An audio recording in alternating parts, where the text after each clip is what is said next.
1968. A photographer arrived in Biafra.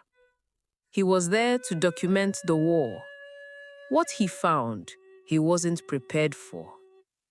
In a refugee camp, he saw a child, maybe 4 years old, belly swollen from starvation, arms like sticks.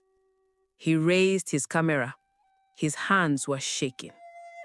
Later, he said, "I didn't want to take it, but the world needed to see."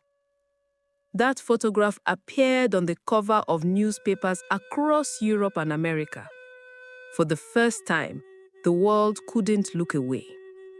The British government, which had been arming Nigeria, faced protests. Relief organizations were flooded with donations. The Biafran airlift expanded.